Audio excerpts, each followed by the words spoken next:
ओम शांति। आज 17 नवंबर 2021। आज मीठे प्यारे बाप दादा के महावाक्य हैं।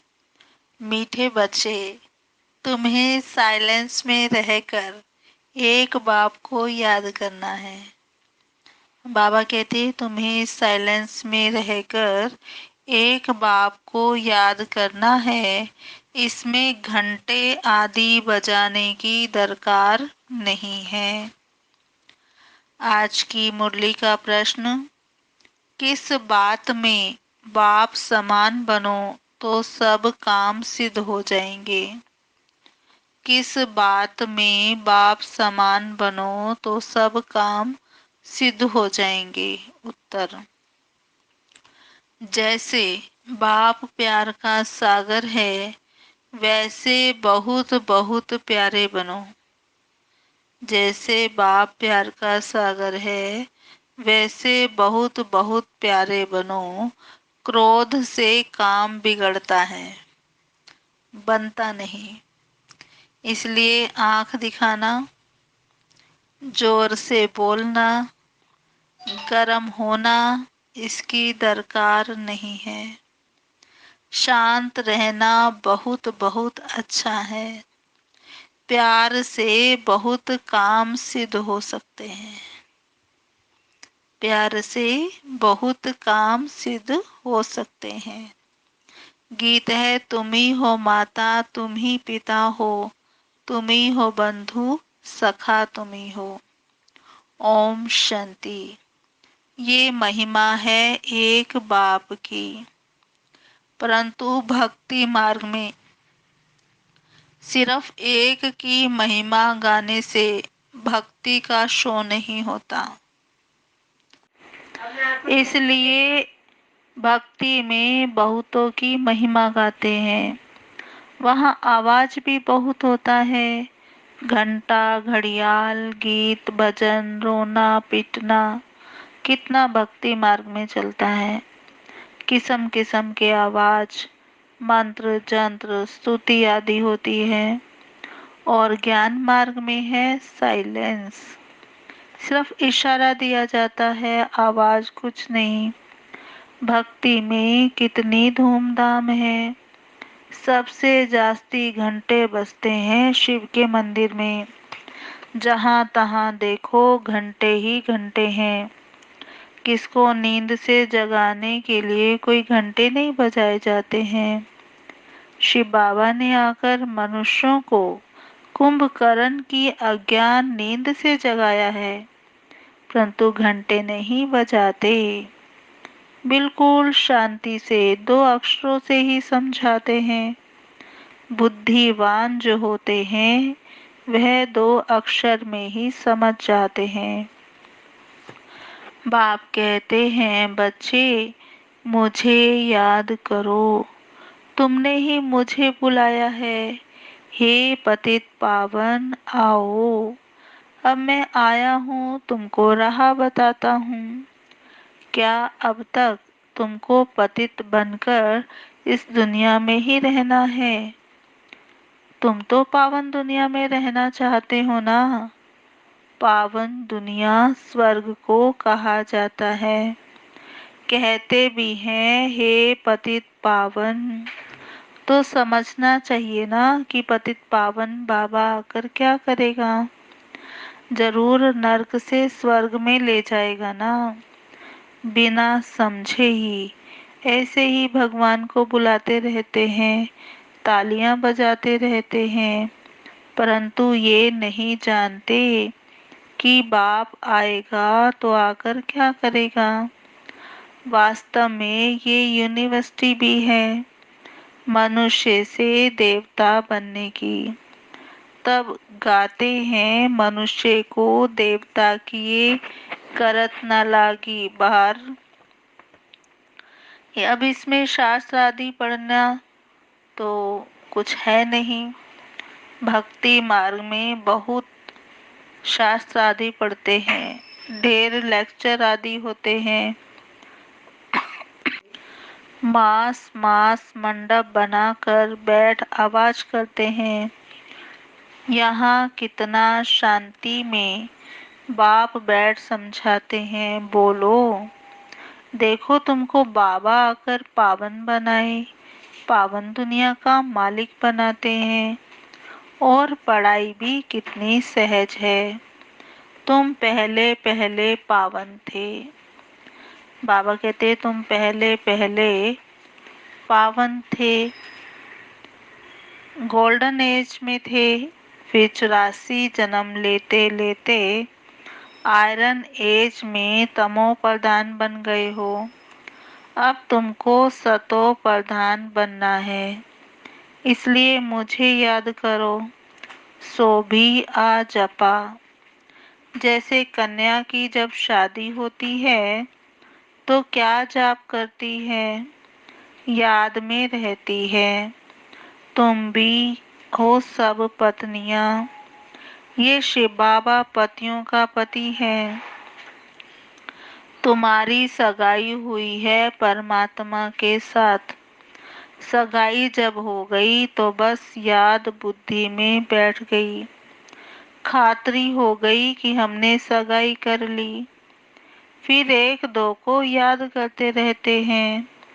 तुमको भी बाप कहते हैं। निश्चय बुद्धि हो गए कि हम एक बाप के बच्चे, आपस में भाई भाई हैं। भाइयों को वर्षा मिलता है एक बाप से, इसलिए बाप को पुकारते हैं। बल मनुष्य तन में आकर भाई बहन बन जाते हैं, परंतु पुकारती आत्मा है ना।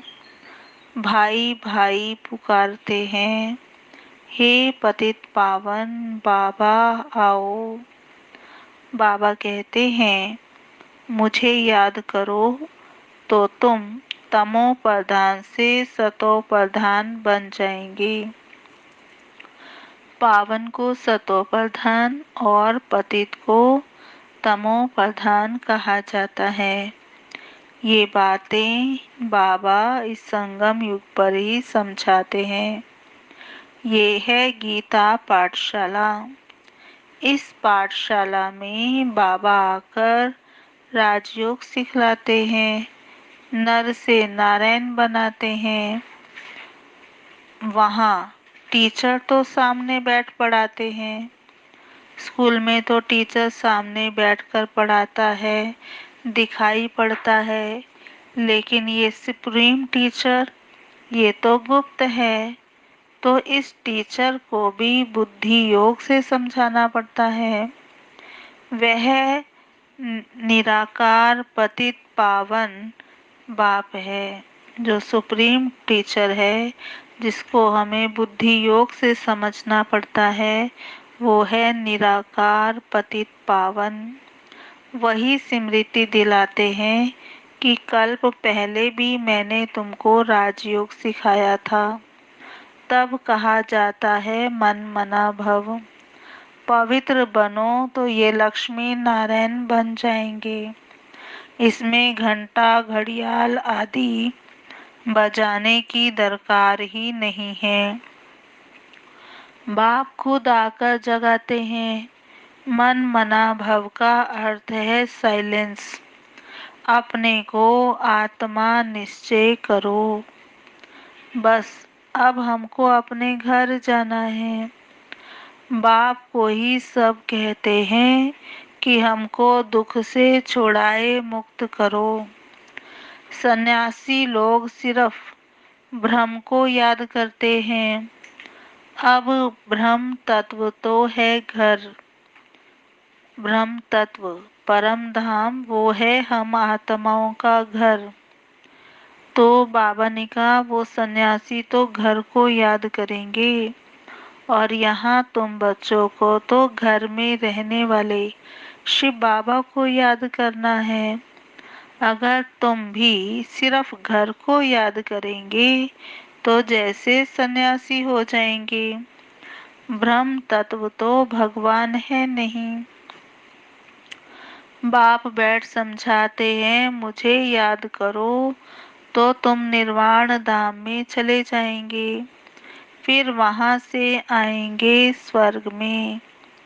यहाँ से मैं तुम बच्चों को शांति धाम में, परम धाम में ले जाऊंगा और वहाँ से तुम बच्चे अपने आप स्वर्ग में आएंगे। बाबा कहते तुमको मालूम है टिड्डियों का झुंड कितना बड़ा होता है, सबकी यूनिटी होती है। पहले आगे वाला बैठा तो सब बैठ जाएंगे। ऐसे ही मधुमक्खियां भी होती हैं, अगर रानी ने घर छोड़ा तो सब भागेंगी उनके पिछाड़ी। वह जैसे उन्हों का साजन हुआ, उनमें फिर सजनी ही राज्य करती है हम जिन्स पर। शास्त्रों में भी है, आत्माएं सब मच्छरों सदृश भागती हैं। अनगिनत आत्माएं हैं। वह मक्खियां तो हर सीजन में अपनी रानी के पीछे भागती हैं, लेकिन तुम आत्माओं को तो एक ही बार भागना है, माना संगम युग के बाद। अब सब आत्माओं को जाना है मूल वतन में। तुम्हारा आवाज कुछ भी नहीं है, इसलिए बाबा मिसाल देते हैं। सरसों के दाने मिसल पिसते हैं।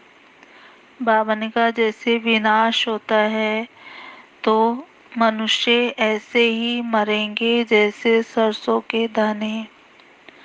बाबा भी बिंदी और सरसों के दाने भी बिंदी मिसल हैं। फिर बाबा ने कहा खसखस का दाना भी तो छोटा होता है, ऐसे परमात्मा भी बिंदी है, उनको देखा नहीं जाता। दिव्य दृष्टि बिना बिल्कुल छोटा स्टार मिसल है। गीता में दिखाया है अखंड ज्योति का साक्षात्कार हुआ, तो यहाँ भी जब अखंड ज्योति का साक्षात्कार हो तब समझेंगे साक्षात्कार हुआ। अगर बिंदी का हुआ तो समझेंगे ये परमात्मा थोड़े ही है। जो शास्त्र पढ़ने वाले हैं वो तो अखंड ज्योति के रूप में बाबा को याद करते हैं। तो बाबा ने कहा अगर मेरा ओरिजिनल रूप ज्योति बिंदु का साक्षात्कार हुआ तो उन्हें समझ में नहीं आएगा। अगर उनको अखंड ज्योति का साक्षात्कार होगा तब वो समझेंगे कि साक्षात्कार हुआ। इसलिए गीता में भी लिखा हुआ है कि अर्जुन को बहुत तेजोमय साक्षात्कार हुआ, क्योंकि भक्ति की बातें बुद्धि में बैठी हुई हैं। भक्ति मार्ग और ज्ञान मार्ग में तो रात दिन का फर्क है। तुम जानते हो हम 63 जन्म शरीर द्वारा कितना डांस करते हैं। डांस करते हैं माना कितना पार्ट बजाते हैं। 63 जन्म भक्ति मार्ग का हंगामा देखते हो। उसमें भी पहले सतो प्रधान भक्ति थी। जब द्वापर युग था तब भक्ति सतो प्रधान थी, तो एक शिव बाबा की भक्ति करते थे। फिर ये गंगा स्नान आदि ये सब बाद में शुरू होता है। पहले अव्यभिचारी भक्ति होती है। अव्यभिचारी भक्ति माना एक की भक्ति करते हैं, फिर बाद में वृद्धि को पाते हैं। यहाँ तो एकदम साइलेंस लगी पड़ी है। बाबा ने कहा यहाँ ज्ञान मार्ग में तो एकदम साइलेंस लगी पड़ी है। बगैर कोड़ी तुम विश्व के मालिक बनते हो। मम्मा बिना कोड़ी आई और विश्व की महारानी बन गई, तो यह साधारण था। बाबा ने कहा कि देखो बिना कोड़ी आई माना कि पुरुषार्थ तो किया ना मम्मा ने, भले पैसे नहीं लाई लेकिन खूब पुरुषार्थ किया तभी तो विश्व की महारानी बनी। अ, कुछ लोग सोचते हैं कि हम गरीब हैं कुछ नहीं लाएंगे और विश्व की महारानी बनेंगे, तो पुरुषार्थ भी फिर मम्मा के जैसे करना चाहिए ना। एकदम गरीब घर के बिना कौड़ी खर्चा देखो क्या बनते हैं। बाबा ने मिसाल दिया मम्मा का कि अच्छा पुरुषार्थ करने से भी ऊंचा पद पा सकते हैं। मम्मा सर्विस भी तो बहुत करती थी, जाकर औरों को समझाती थी कि बाबा कहते हैं मुझे याद करो तो तुम्हारे विक्रम विनाश होंगे और तुम सतो प्रधान बन जाएंगे। इसमें खर्चे की तो कोई बात नहीं है। अगर कोई थोड़ा खर्चा भी करते हैं तो वो अपने लिए, क्योंकि अगर कोई यज्ञ में पैसा लगाता है खर्चा करता है तो वो अपने लिए, क्योंकि उसका ही भाग्य बनता है। बाबा ने कहा जैसे खेती में दो मुट्ठी अन्न की डालने से कितना ढेर अन्न निकलता है, खेती बड़ी हो जाती है, तो यहाँ भी जो जितना करता है उसे फिर 21 जन्मों के लिए। तो बाबा ने कहा कितनी आमदनी होती है, और वो तुम्हारी आमदनी होती है, क्योंकि आपने तन से मन से धन से सेवा की, तो 21 जन्मों के लिए आमदनी होती है।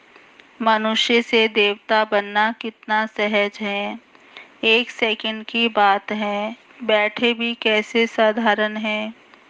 बाबा कहते कितना साधारण क्लास में बैठते हैं बच्चे। अगर कोई बैठ नहीं सकता तो बाबा कहते हैं सो करके भी, लेट करके भी आप मुरली सुन सकते हो। ये है धारणा की बात। अंदर में बाबा और चक्र को याद करते रहो। दिल के अंदर शिव बाबा को और सृष्टि चक्र को याद करते रहो। याद करते करते ही शरीर छोड़ना है। बाकी मुख में गंगा जल डालने की कोई बात नहीं है। गुरु गोसाई तो बहुत डर देते हैं कि तुम ये नियम तोड़ोगे, भक्ति नहीं करोगे तो ये होगा वो होगा। समझो कोई की टांग टूट पड़ती है या कुछ नुकसान हुआ तो वो डराएंगे भक्ति मार्ग वाले कि तुमने भक्ति छोड़ी है, तब ये नतीजा निकला, तो फिर डर जाते हैं। बाबा कहते यहाँ तो कुछ भी करना नहीं है, बाबा की याद दिलानी है, चक्र का राज समझाना है। अभी कलयुग के बाद सतयुग आना है, विनाश होना है जरूर, इसलिए यह महाभारी लड़ाई खड़ी है। भगवान आकर राजयोग सिखाए, नर से नारायण बनाते हैं। ये राजयोग है, प्रजा योग नहीं। बाबा कहते शुभ बोलना चाहिए, बच्चों को बहुत मीठा बनना है। बाबा मीठा है ना, क्रोध आदि सब दान में ले लेते हैं। बाप कहते हैं मैं प्यार का सागर हूँ, तुम भी बनो। बड़ा प्यार से समझाते हैं, नहीं तो बच्चे बहुत हंगामा करते हैं, क्योंकि माया माथा खराब कर देती है। इसलिए ख्याल आता है कभी भी किसको कुछ कहे नहीं, प्यार से समझाएं। आंख दिखाना, गरम होना, जोर से बोलना, बाबा कहते इसकी दरकार नहीं है। इससे काम बिगड़ता है, शांत रहना अच्छा है। विकारों का दान देकर फिर लेते हैं तो अपना पद गवाते हैं। बाबा का बने, गोया 5 विकारों का दान दे दिया। कहते हैं दे दान तो छूटे ग्रहण। फिर भी बाप पंडा है ना, पंडे ब्राह्मण होते हैं। शिव बाबा भी रूहानी पंडा है, तुम भी पंडे हो। बाबा ब्रह्मा के तन में आते हैं तो यह भी ब्राह्मण ठहरा। बाबा इसमें बैठा है, उनकी महिमा गाते हैं। तो मात पिता हम बालक तेरे, तुमरी कृपा से सुख घनेरे। और किसकी ये महिमा नहीं है, उनका कर्तव्य भी ऐसा है, ये पाठशाला है। बाप पढ़ाते हैं, ये बच्चों को याद रहना चाहिए। एम ऑब्जेक्ट है ही विश्व की बादशाही पाना। तो ऐसे पढ़ाने वाले को पूरी तरह याद करना चाहिए। स्कूल में स्टूडेंट अच्छा पास होते हैं तो साल साल टीचर को सौगात भेजते रहते हैं। ये त्योहार आदि सब इस समय के हैं, परंतु इनके महत्व को कोई जानता नहीं। बाबा है नॉलेजफुल, वह आते ही हैं रचना के आदि मध्य और अंत की नॉलेज देने।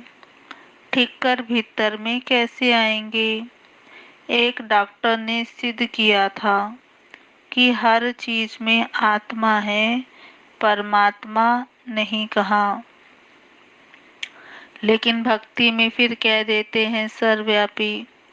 उन्होंने कहा कि सब में आत्मा है, और सन्यासियों ने कहा सब में परमात्मा है। तो कितना रात दिन का फर्क है। ये तो बेहद का बाप है। शिव बाबा तो सारी दुनिया का बाप है और सबसे बुद्धि योग तोड़ाए अपने साथ जुड़ाते हैं। वह कहते हैं आत्मा बुदबुदा सागर से निकला है, सागर में लीन हो जाएगा। आत्मा को बुदबुदा बना दिया, जैसे पानी का बुदबुदा सागर से निकला, सागर में समा दिया। बाबा कहते ब्रह्म ज्ञानी समझते हैं कि छोटी ज्योति बड़ी ज्योति में लीन हो जाएगी, फिर नई उत्पत्ति होती है। बाबा समझाते हैं ये भक्ति की भी ड्रामा में नूद है। वास्तव में छोटी ज्योति आत्मा को कहा, बड़ी ज्योति परमात्मा को कहा। तो सोचते हैं आत्मा परमात्मा में लीन हो जाएगी, फिर नई उत्पत्ति होगी।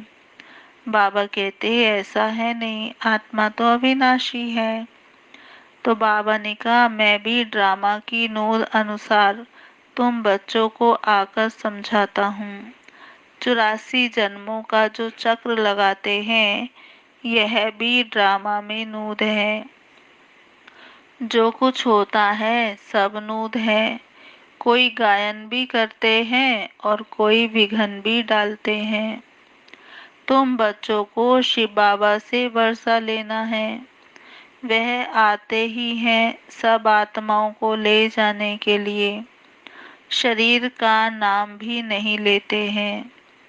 शरीर सहित थोड़े ही किसको भगाने आया हूँ ना, क्योंकि शिव बाबा तो आत्माओं को ले जा सकते हैं परम धाम में या स्वर्ग में भेज सकते हैं, शरीर सहित कैसे ले जाएंगे। तो शिव बाबा कहते मुझे कहते ही हैं हे लिबरेटर आओ, हमको दुख से लिबरेट कर और जगह ले चलो जहाँ पर चैन सुख शांति पा सकें। तो सबका शरीर यहाँ ही छुड़ाए आत्माओं को ले जाऊंगा। तो कालों का काल हुआ ना, मैं सबको इकट्ठा ले जाऊंगा। कितनी वंडरफुल बातें बाप बैठ समझाते हैं। कहाँ कोई बात समझ में नहीं आती है तो बोलो ये बात बाबा ने अजून सिखाई नहीं है। जब समझाएंगे तब आपको भी सुनाएंगे। ऐसे कहने से अपने आप को छुड़ा लेना चाहिए। बच्चे समझते हैं कि शिव बाबा ज्ञान का सागर है, नई नई बातें सुनाते रहते हैं। वर्ल्ड की हिस्ट्री ज्योग्राफी सुनाने वाला रचयिता शिव बाबा है, जो आदि मध्य अंत का ज्ञान सुनाते हैं। बाबा ने कहा तुम लाइट हाउस भी हो तो स्वदर्शन चक्रधारी भी हो, परंतु माया तुमको भुला देती है। गुटखा खाते हैं तो कुछ ना कुछ लेस आ जाती है। कर्मों का हिसाब किताब भी है ना। जब तक कर्मातीत अवस्था नहीं बनी है तो कुछ ना कुछ होता रहता है। हिसाब किताब चुकता हुआ और शरीर छोड़ देंगे, लड़ाई शुरू हो जाएगी। अच्छा, मीठे मीठे सिकिलधे बच्चों प्रति माता पिता बाप दादा का याद प्यार और गुड मॉर्निंग। रूहानी बाप की रूहानी बच्चों को नमस्ते। हम रूहानी बच्चों की रूहानी बाप दादा को याद प्यार गुड मॉर्निंग नमस्ते नमस्ते नमस्ते। सदा रहेंगे हंसते बनेंगे फरिश्ते चलेंगे परम धाम के सीधे रास्ते। अच्छा जी, ओम शांति। अभी सुनते हैं आज की मुरली के मुख्य पॉइंट। धारणा के लिए मुख्य सार। पहला है, विकारों का दान देकर वापिस नहीं लेना है। मुख से शुभ बोलना है। बहुत मीठा बनना है। बाप के समान प्यार का सागर बनकर रहना है। दूसरा पॉइंट है, साइलेंस में रहे बिना कौड़ी खर्चा। विश्व की बादशाही लेनी है। बाप की याद में रहकर थोड़ा बहुत खर्चा कर 21 जन्मों की आमदनी करनी है। आज का वरदान, नॉलेज की लाइट द्वारा पुरुषार्थ के मार्ग को सहज और स्पष्ट करने वाले फरिश्ता स्वरूप भव। नॉलेज की लाइट द्वारा पुरुषार्थ के मार्ग को सहज और स्पष्ट करने वाले फरिश्ता स्वरूप भव। विस्तार है, फरिश्तेपन की लाइट में बाबा कहते, फरिश्तेपन की लाइफ में लाइट और माइट दोनों ही स्पष्ट दिखाई देते हैं, लेकिन लाइट और माइट रूप बनने के लिए मनन करने और सहन करने की शक्ति चाहिए। मनसा के लिए मनन शक्ति और वाचा कर्मना के लिए सहन शक्ति धारण करो। फिर जो भी शब्द बोलेंगे कर्म करेंगे वह उसी के प्रमाण होंगे। अगर ये दोनों शक्तियां हैं तो हर एक के लिए पुरुषार्थ का मार्ग सहज और स्पष्ट हो जाएगा। आज का स्लोगन, व्यर्थ बोलना अर्थात अनेकों को डिस्टर्ब करना। व्यर्थ बोलना अर्थात अनेकों को डिस्टर्ब करना। अच्छा जी, ओम शांति। ओम शांति। अब सुनते हैं आज की मुरली के स्वमान। पहला स्वमान, मैं आत्मा शांत स्वरूप हूँ। मैं आत्मा शांत स्वरूप हूँ।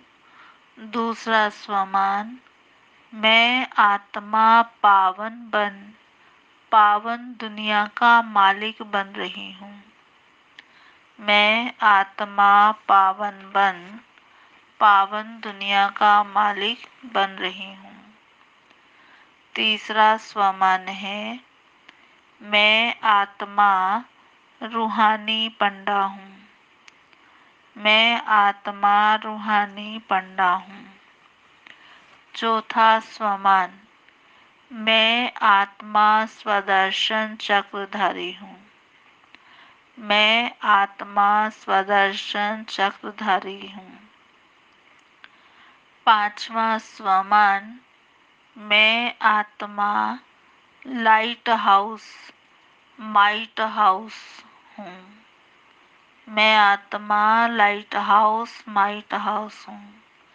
छठा स्वमान, मैं आत्मा फरिश्ता स्वरूप हूँ। मैं आत्मा फरिश्ता स्वरूप हूँ। अच्छा जी, ओम शांति। अभी हम 10 मिनट बाबा को याद करेंगे। ओम शांति।